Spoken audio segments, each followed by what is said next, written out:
I'm going to present you the project called HI-LITE, which is partly funded by the French government under the Systematic Competitiveness Cluster, and whose goal is to build a verification toolkit for unit test and unit proof.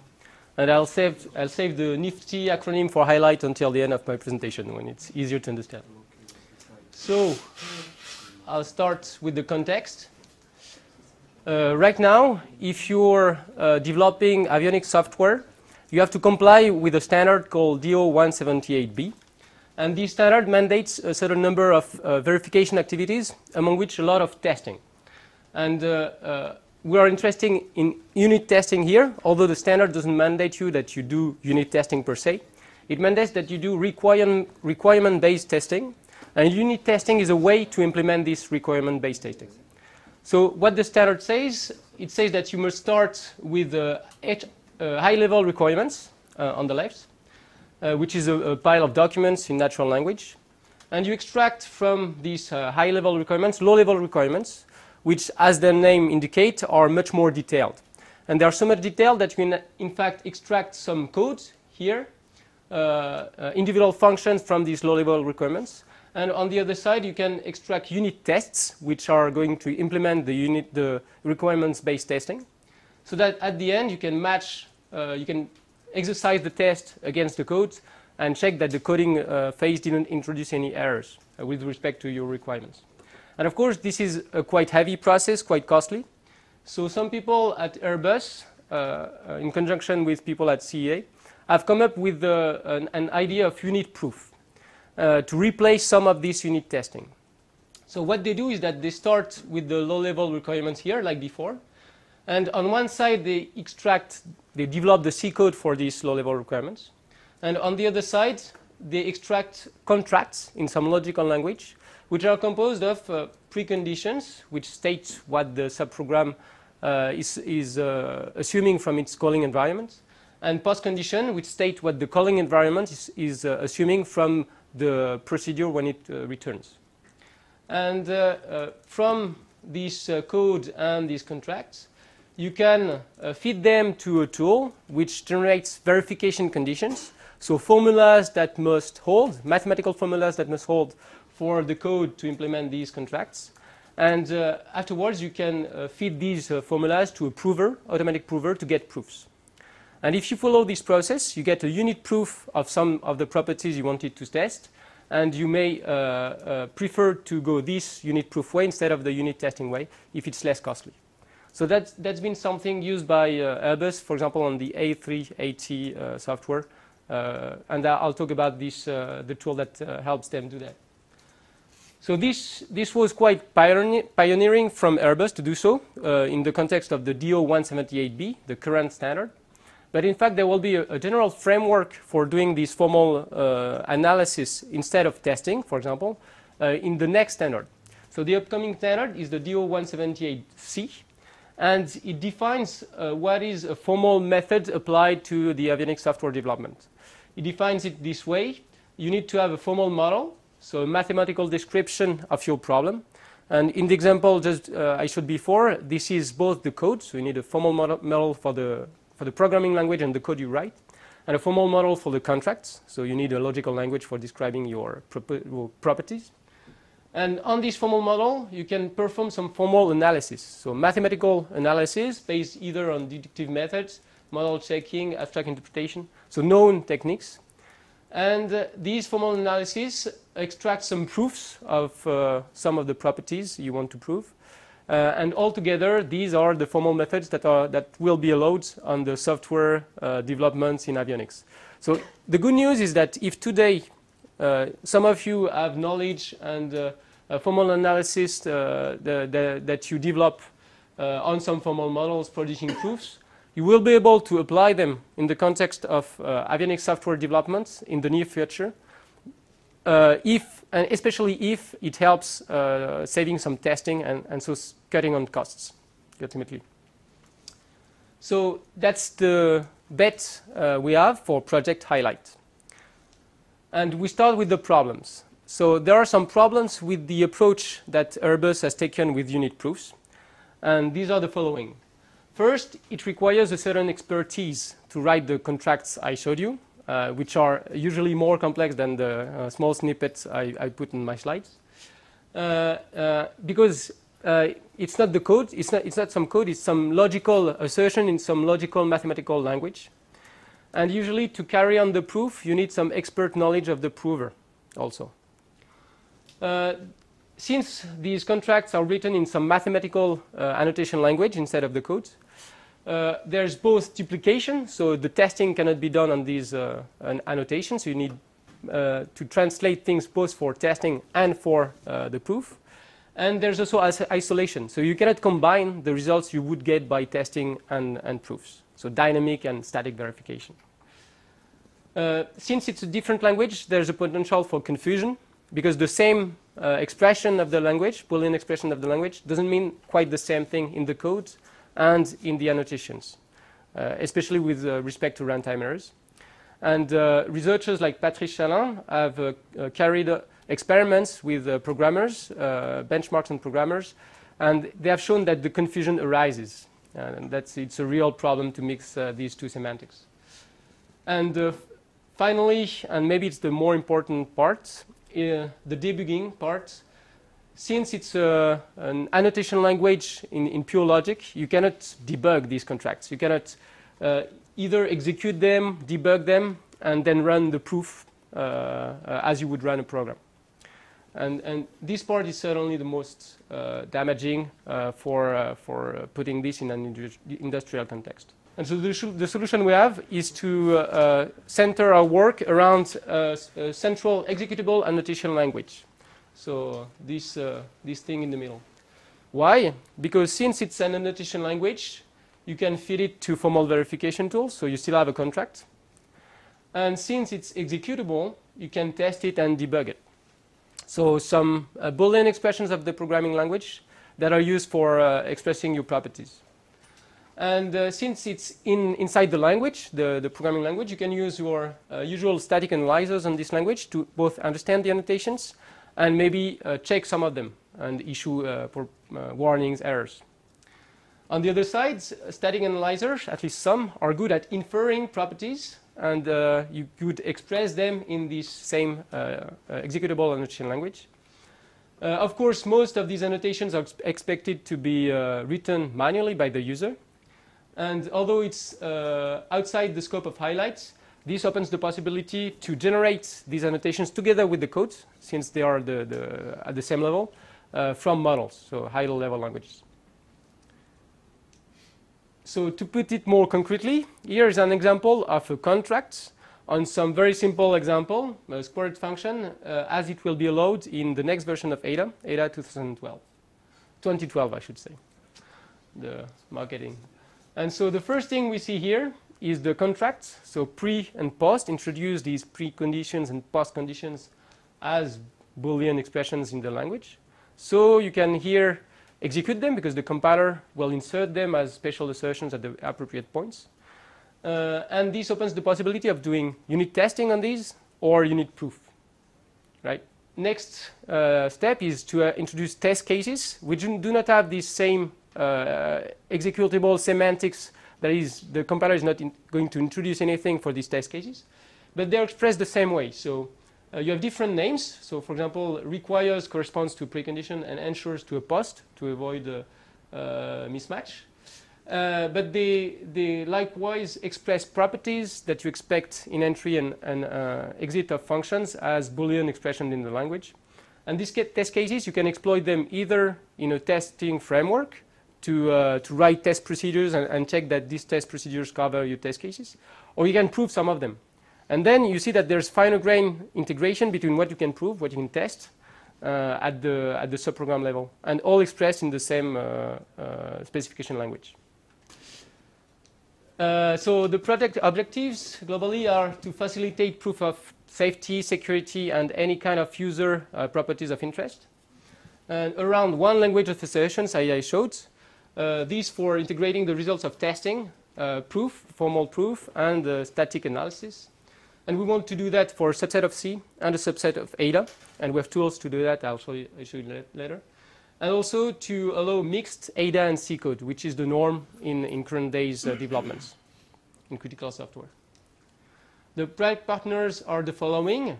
AdaCore, HI-LITE Contracts, CEA, LIST, and INRIA approval are providing the basic blocks for this technology. And HI-LITE Contracts, EADS, Thales will be the first users of the technology and will build these cases using this technology. So just a quick sketch of interaction. So although I'm not going into the details, the yellowish bubbles are the languages. So you might spot Ada, the Spark subset of Ada, the C language at the bottom left corner. And the boxes are the tools that already exist and have already an industrial basis. So the blue tools are the compilers and static analyzers by AdaCore. The Frama-C orange box is the platform developed by CEA LIST for analysis of C code.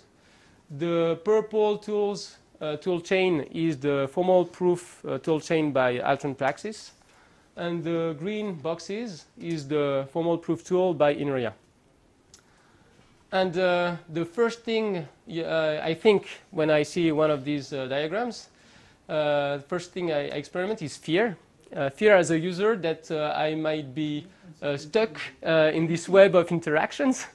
And hopefully this is not the case, because what I'm showing you here is the engine. And really the interactions here occur at this level, at the level of source code, what the user really understands. So Ada source code and C source code. And all the machinery is hidden, will be hidden under our two IDEs that we develop at AdaCore. And the second impression that I have when I see this kind of diagram is also fear. Fear as an engineer that there might be some mistranslation in this kind of game of Chinese whispers. And téléphone arabe in French. And I had to look it up. and there really the GPL status of all these tools helps. And by the way, I didn't mention it, but all these tools are GPL. Oh. And the other thing that is as important. So I'll detail that later. And so, as important as the GPL status of all these tools is the fact that they are all industrial tools. And in the following, I'm going to describe for all these groups and tools a quick history of these tools. First, to give you an idea of the industrial application of these tools. And second, to show you the history that led to GPL or free license for these tools, as some were born into GPL or free license, and some were converted to it. So to start with, HI-LITE Contracts developed this language and tools that are called SPARK. So SPARK is a formal language for verification. And there's a set of tools that ship with SPARK. So there's a static checker, static analyzer, to make sure that everything is initialized and that enforces a special initialization policy on the code. There's a VC generator, so some tool that generates verification conditions, formulas to prove. And there are provers, automatic and manual provers. So it all started around the 80s in Southampton University. So it's some academic world that started it all. They started a company quite quickly. And this led to various projects, industrial projects. So like in 1996, this SHI-LITE is some ship helicopter information system of the UK Royal Navy, where they applied static checking, the static checking part, and the proof of runtimers. And to give you an idea of the size of these systems, I put the number of verification conditions, so formulas to prove. And this system was 10,000 VCs. More recently, in 2003, the NSA mandated Praxis to develop a small, to redevelop a small biometric system called Tokeneer to serve as a proof of concept. And it was 2,500 VCs. And by the way, this Tokeneer security system is open source today and available on the web. Since 2005, in fact, I got the right figures now, Praxis has been developing this project IFACTS, which is the next version of air traffic control system for the UK air control traffic, and which is 1,025, the exact figure today, VCs. where they check also the static properties, static checking, and absence of runtime errors only, so no user properties. And since 2008, we're doing joint development under a free license. So it was quite a long time before they joined the open source community and free license community. So they did that because they felt that the language and tool set was a bit stuck in its niche markets, and they needed to open it. And so we decided to go with them and find more opportunities. And we convinced them that the right way to do it was to be GPL. And since then, there have been releases starting in 2009, free license releases every year, and which have fostered a lot of interest both in academics and in some industries. Next is AdaCore. So we build tools for critical software development, mostly in Ada, but also in C, C++, and a little bit in Java.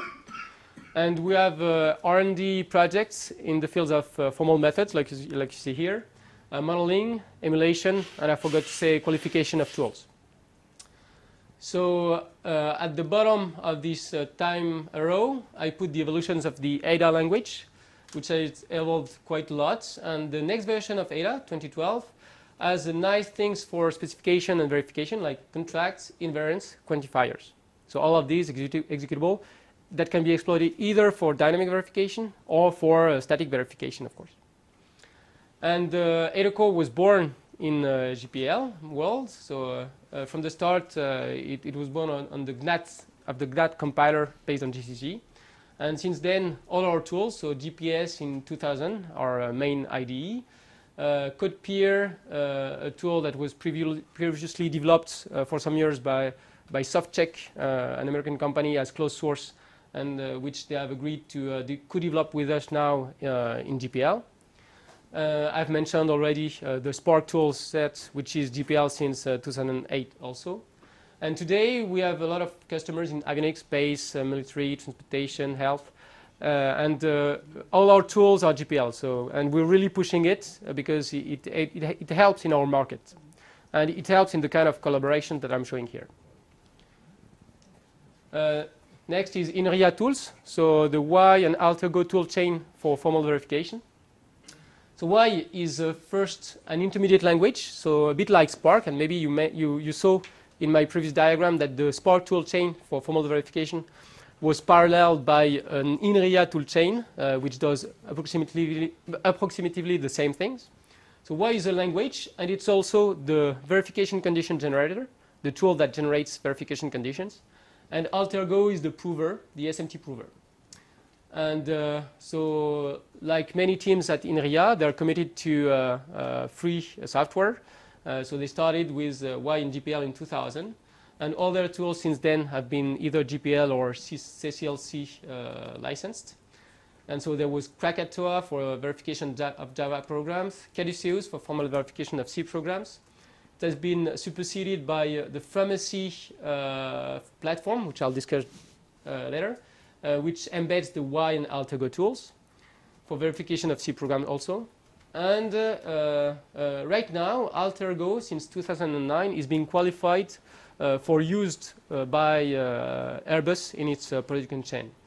So the prover is being qualified for real use in avionics software development. And this is still evolving. So for example, in 2011, there will be a major release of the language and tools set that comes with it. And last is the CEA, which comes with its platform for verification of C codes and analysis in general of C programs. So one of the things that it offers is formal verification through these Y and Alt-Ergo tools that are embedded. So it started in 1995 with the tool Caveat, which was a product of the collaboration between Airbus and CEA. So not open source at the time, not free software. And Airbus qualified this tool for its use on the A380 in 2005. In 2006, they started together, as well as the INRIA, the Frama-C tool set, which embeds the Y and Alt-Ergo, which is a successor of both the Caveat tool here and Caduceus from the INRIA. And they've come to realize quickly that their target, which was researchers both in industry and academics, would be more interested to use this tool if there was a free license. And so they came to release Frama-C with a GPL license since 2008. That was the first release. And this has been quite a successful strategy so far, from what I see in the Frama-C mailing list. And for example, in 2 weeks' time, I'll be in Germany for a 2-day tutorial organized by Fraunhofer Institute, which is a German research institute, to push forward the to push forward the application of Frama-C in some industrial domains like railway.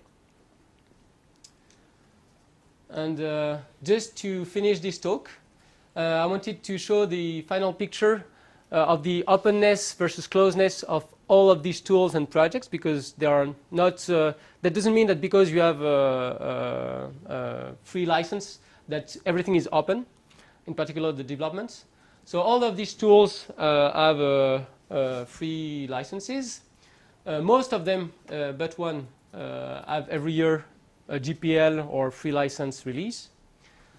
Some of them, so mostly GCCignat and Frama-C, have an open bug tracking system. For the tier 2 other here, in fact, it's an academic only bug tracking system which is open. Most of them have an open mailing list. So for Spark, it's one way. So people can send mail, but they don't see all the conversations. For some of these tools, you have an open version control system. And finally, the development is really open only for GNAT GCC. And mostly, I must say, because there the interest is great by many companies to share the work, whereas in many of these other tools, this could be done if there was external interest. But as you might guess, these specialist tools are not developed, are not of interest to many people outside the people who are currently developing them. And so, for example, Spark is co-developed right now between AdaCore and Praxis. And Frama-C has a plugin platform, so you can develop your own plugins and put it inside their common framework. And so I'd like to say that for HI-LITE, we'd like to open as much as possible. And we try to push it forward, for example, by discussing all the technical features and challenges on the public mailing list, to which everybody can possibly subscribe. And we try to put all our intermediate documents, all our intermediate presentations, either on the website or in the open version control system. So we try to open it as much as possible. So for all the new tools that do all this translation between languages, and as you can see, everything is freely licensed anyway. So we welcome, in fact, contributions and collaborations around this HI-LITE project.